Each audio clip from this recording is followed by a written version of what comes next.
Kahit na sobrang late na tsaka lang po nagutom kayo, pasensya na po talaga. Sobrang thank you po talaga. Hindi ko ma-express kung gaano po masaya ngayon and ka-thankful sa inyo lahat. Lalo na po sa mga nandito ngayon, na nandito ngayon, and even naman din yung mga pumunta kanina. Sobrang thank you po. Tsaka sa mga relatives namin, kaibigan na family namin, sobrang salamat po.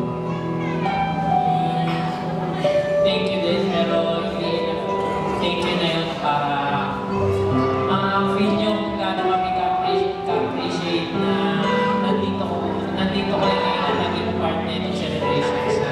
Thank you talaga sa lahat ng tulong sa mga barkada ko, sa mga kaibigan ko, sa mga tita at sa tito ko. Thank you talaga. And see you again next time. Thank you.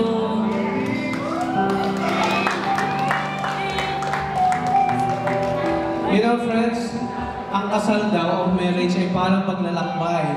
Marriage is a journey. There are no maps. There's only commitment to stay on the same path, to love, honor, and cherish each other every day. So to all of you, our dear friends, relatives, and caring sponsors, and to all of you who made this wonderful event happen, thank you so much for coming. You're all indeed God's blessings to Vic and Ras.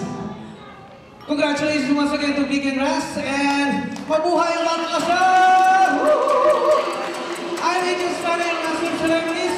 Naniniwala ko sa kasabihan na kapag ang katabi mo ay kinikilig, nakatitig sa akin yan. Thank you so much!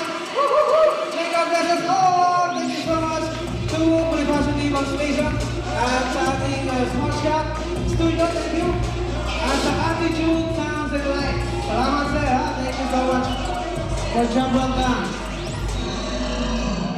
And to the staff of AAB Event Management, thank you so much to Nino Bonito, to Miss Maita de Paula from the Colony Ilo, also known as Paula Estrada, Rose Baguio, thank you so much, to Grace, salamat ha, and kay Marie, thank you so much for coming, and to special